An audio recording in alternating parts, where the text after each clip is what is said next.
Bienvenido a otro video del Colegio Boston. No olvides suscribirte, activar la campanita, darle like y compartir. Pase bien. Hermanos, mi nombre es Luis Manuel García, soy fraile franciscano. Me hicieron una invitación para compartir con ustedes una breve cápsula acerca de Francisco de Asís y de por qué Francisco es una persona actual.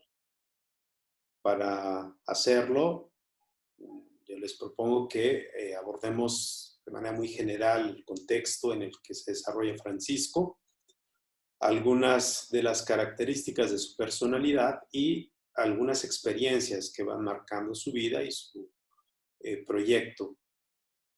Y a partir de todos estos elementos vamos a poder descubrir por qué Francisco es una persona tan actual.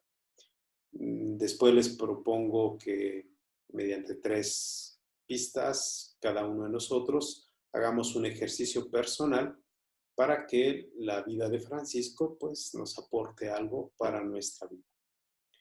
Empiezo esta reflexión con esta pequeña presentación en la que, como les decía, vamos a iniciar con algunos elementos generales de ese contexto.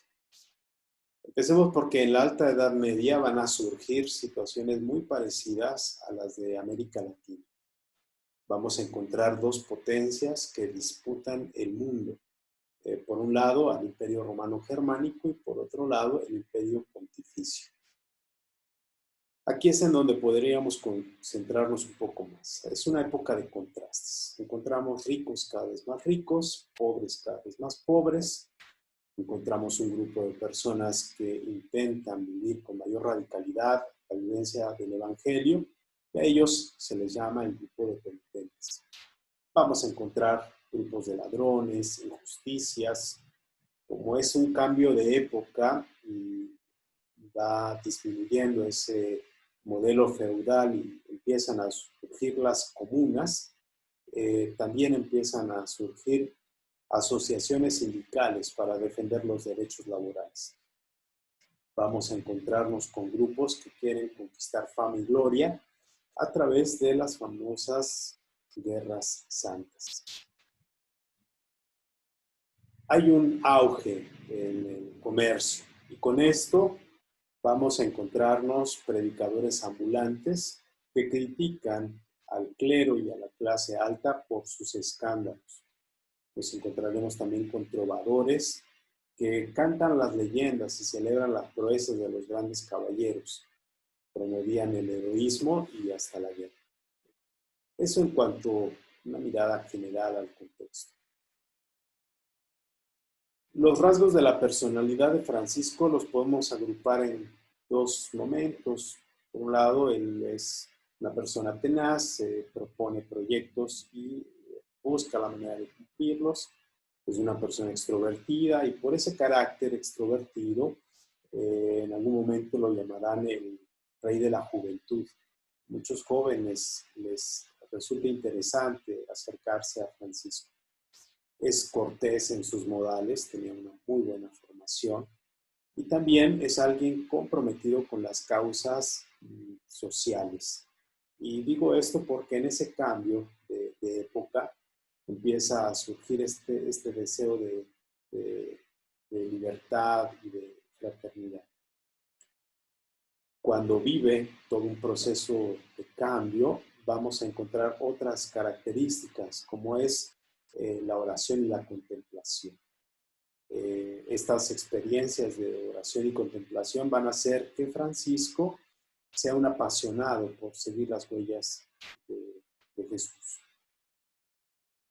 Cuando profundiza su relación con Jesús, va descubriendo una relación cada vez más profunda con el Padre, se da cuenta que Él es el creador de todo y por tanto, entre todos nosotros somos hermanos.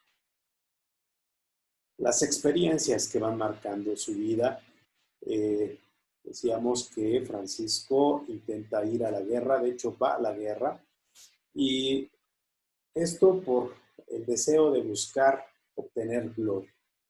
pero cae prisionero y durante ese tiempo en prisión se va a ir deteriorando su salud.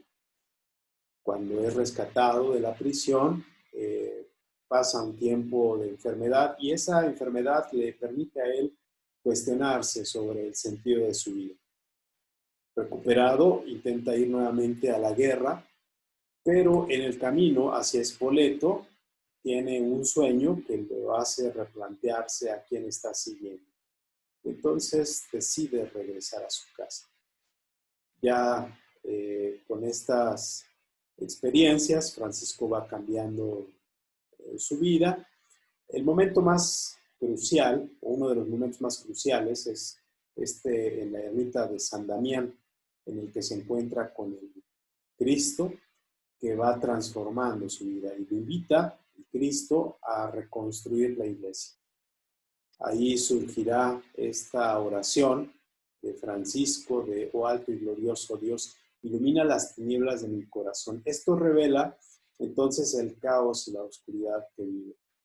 Solicita la fe, la esperanza y la caridad, virtudes teologales que pide para ser iluminado en su corazón y de esa manera poder cumplir los mandamientos del Señor. Conforme va creciendo en esta experiencia, van cambiando sus valores. De tal modo que en ese cambio de sus valores, él va a frecuentar más los espacios de silencio y de oración. Estos momentos de silencio, de soledad, de oración, le van a hacer cada vez más sensible para poder contemplar la realidad tanto de los pobres como de los leprosos. Renuncia él a sus bienes, a su familia, para acogerse a la voluntad de Dios. Con todo este cambio, con toda esta transformación, él mismo dirá después que aquello que antes le resultaba amargo se ha convertido en dulzura de alma y cuerpo. Una experiencia por demás importante para Francisco va a ser la Eucaristía, porque ahí tiene este encuentro personal con él. Todo este cambio que va viviendo Francisco va haciendo que muchos jóvenes se acerquen a él y empiecen a formar una comunidad. Y cuando son una comunidad, pues él recurre a la autoridad de la iglesia para que esta forma de vida sea aprobada. ¿Por qué decimos que Francisco es una persona actual? Con todos estos elementos que hemos platicado, podemos decir que Francisco es una persona comprometida con las causas más nobles de la humanidad. Francisco contribuye con su forma de vida para crear una sociedad cada vez más fraterna y elige un lugar social para desarrollar esa forma de vida, y esto lo reconocemos con el nombre de minoría. Les invitaría para que nos hiciéramos estas 3 preguntas, o al menos estos 3 pequeños pasos: identificar y valorar las características de nuestra persona, identificar las experiencias que han transformado nuestra vida y finalmente cuestionarnos si es Cristo y el Evangelio quienes orientan nuestra vida. Francisco es tan actual que desde la música, por ejemplo, hay expresiones en las que revelan esa actualidad. Yo les invitaría a que escuchen este canto. Les decía, voy a hacer lo posible por que tengan ustedes el vínculo de esta presentación y puedan escuchar este canto. Se llama así, Canta Francisco. Pues muchas gracias a quienes me hicieron esta invitación y espero que este aporte les pueda ser útil. Paz y bien.